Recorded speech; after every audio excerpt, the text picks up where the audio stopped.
Tribes of Blackwood, Gideon and the Border, by Amanobeth Harrent, The Wayfarer's Society of Wayrest. An overview of the Argonians of Gideon. After my long and perilous excursion to Murkmire, I thought it best to return home to High Rock for some well-deserved rest. But it seems the Eight had other plans. Sales of my first book, The Tribes of Murkmire, far exceeded expectations. A happy dilemma for any researcher.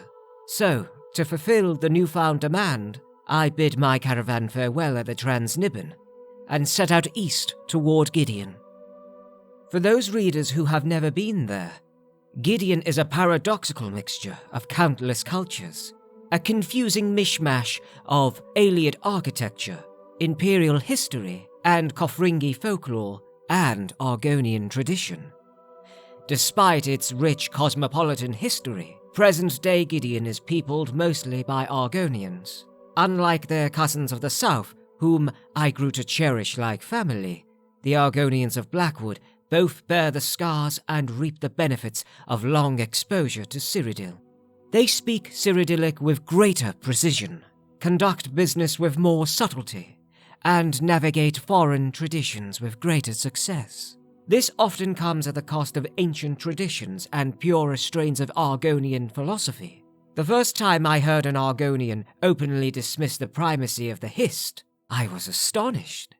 But over time, I have come to understand that the tribes of Blackwood are no less complex.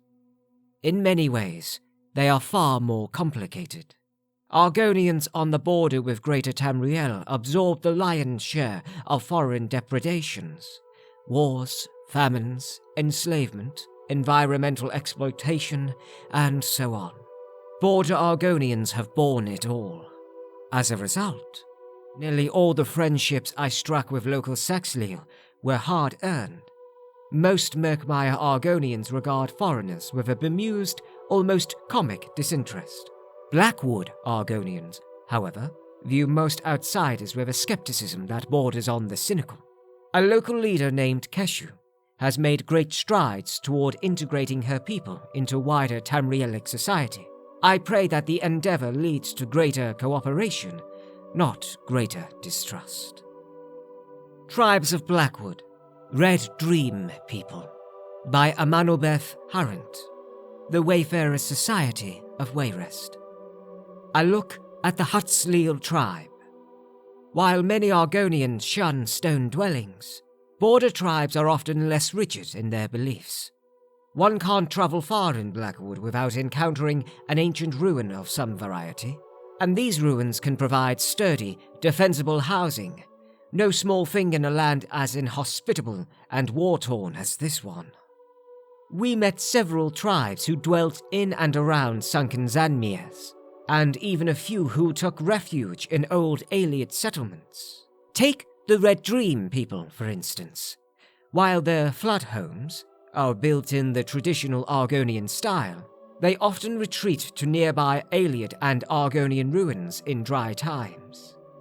Like most settlements in Blackwood, these ruins are underwater for significant periods of the year, and thus unsuitable for long-term habitation. During the dry times, the Hutsleal partake in sap rituals to learn the songs of the ruins.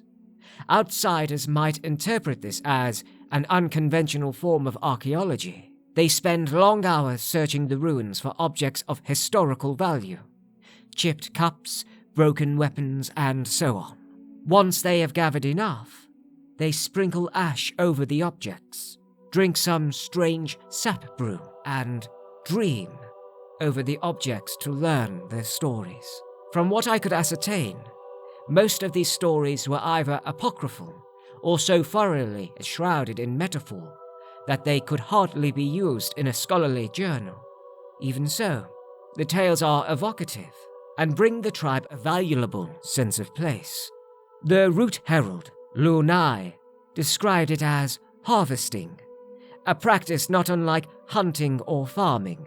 Once the ritual is complete, the would-be historians take their finds home and incorporate them into daily life in creative ways.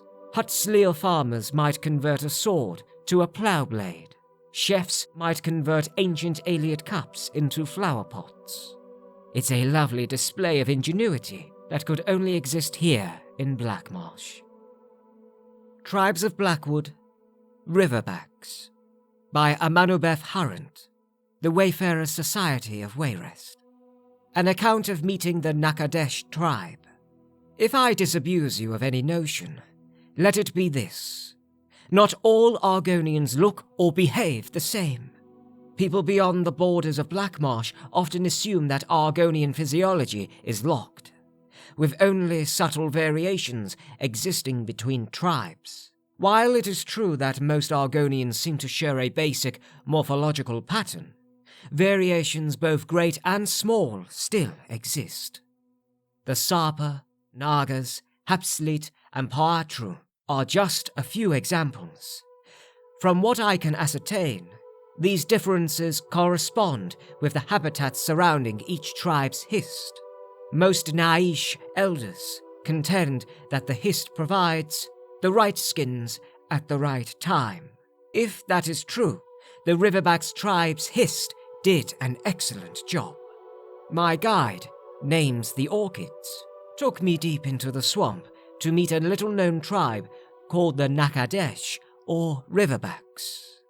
Few Imperials venture far enough into Black Marsh to meet the people of the river, and the Akatosh see little benefit in travelling beyond the boundaries of their hist's roots.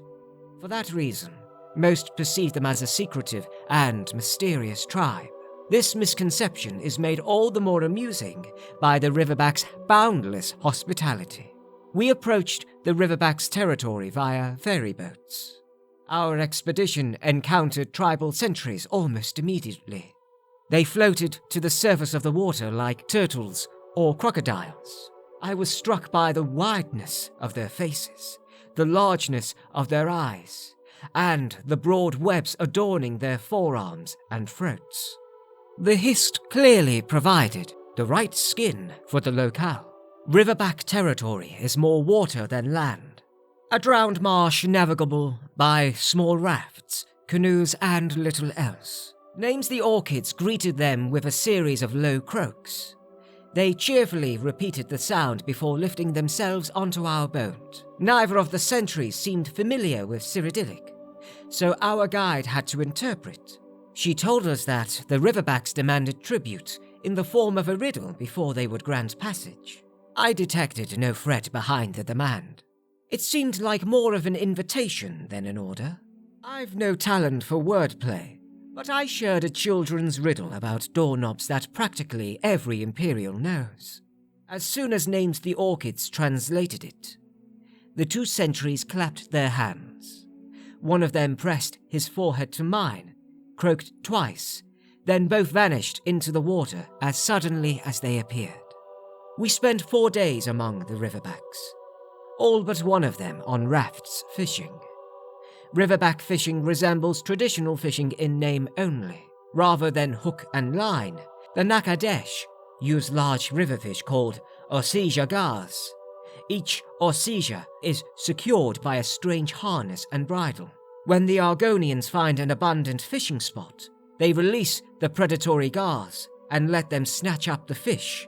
As soon as an osija bites a fish, the Argonians pull their pets to the side of the boat and claim the fish for themselves. I asked Names-the-Orchids how it works. Apparently, the bridle prevents the gar from swallowing. She assured me that the osijas are well cared for, though. Until they grow too old, of course, whereupon they too are eaten. Our time with the Riverbacks was not without frustration.